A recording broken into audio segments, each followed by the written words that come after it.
Right Deepika, చూసుకున్నట్టయితే liquor scam రోజు రోజుకు ఒక మలుపు తిరుగుతున్నట్టుగా కనిపిస్తుంది, అవునా? Yes exactly Sai. చెప్పాలంటే రోజుకు ఒక ట్విస్ట్, రోజుకు ఒక అప్డేట్ రాబోతుంది. నిజంగా చెప్పాలంటే ఇప్పుడు బ్రేకింగ్ అనే చెప్పొచ్చు. బ్రేకింగ్తో మీ ముందుకు వచ్చేసాను. లిక్కర్ కేసు నిందితులకు ఏసీబీ కోర్టు నోటీసులు జారీ చేసింది. ఇక ఆస్తులను అటాచ్ చేస్తూ సిట్ దాఖలు చేసిన పిటిషన్లపై అభ్యంతరాలు ఉంటే చెప్పాలని, అలాగే రాజ్ రెడ్డి, చాణక్య శ్రీనివాస్, పైలా దిలీప్, వరుణ్ చెవిరెడ్డితో పాటు ఎంపీ డిస్టిలరీస్, ఎస్ఎన్జి షుగర్స్ సంస్థలకు ఏసీబీ కోర్టు నోటీసులు జారీ చేసింది. ఇక అభ్యంతరాలు ఉంటే తెలపాలంటూ కూడా ఎస్బీఐ, ఐసిఐసిఐ బ్యాంకులు, ఇక విజయవాడ ట్రెజరీ అధికారికి సైతం కూడా నోటీసులు ఇష్యూ చేసింది. సీట్ పిటిషన్పై అభ్యంతరం లేదని Varun Purushottam, SNJ sugars, MP distilleries ప్రతినిధులు తెలిపినట్లు కూడా తెలుస్తుంది.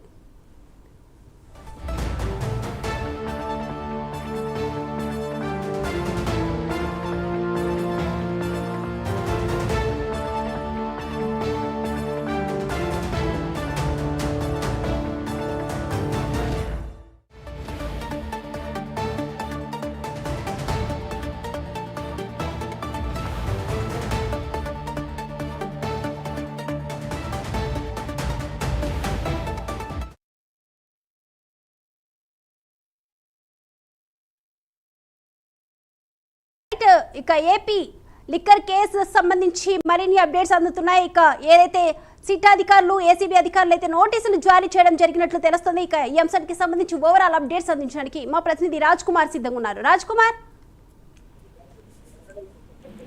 లిక్కర్ కేసుకు సంబంధించిన వ్యవహారంలో ఆస్తుల అటాచ్మెంట్ వ్యవహారానికి సంబంధించి ఏసీబీ కోర్టు నోటీసులు జారీ చేసింది.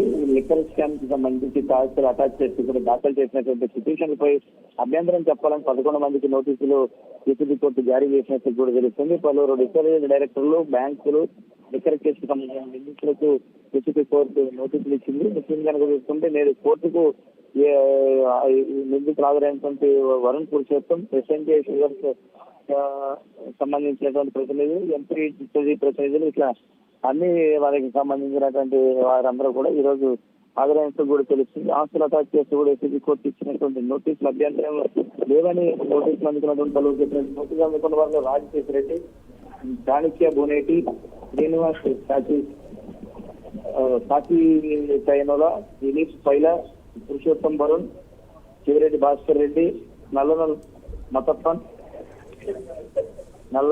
మతప్పన్, SBI Chennai, Hyderabad, treasury officer Vijayawada, వీరందరికీ కూడా నోటీసులు ఖరారైనట్లు కూడా తెలుస్తుంది. మరి ఈ స్కామ్ వ్యవహారం వెనకాల పూర్తి స్థాయిలో ఎంతమంది ఉన్నారు, ఎవరున్నారనే దానిపైన కూడా ఫోకస్ చేస్తుంది. మరి కాసేపట్లో దీనికి సంబంధించినటువంటి వ్యవహారం పైన ఇంకా కొంత క్లారిటీ వచ్చేటువంటి అవకాశం ఉంది.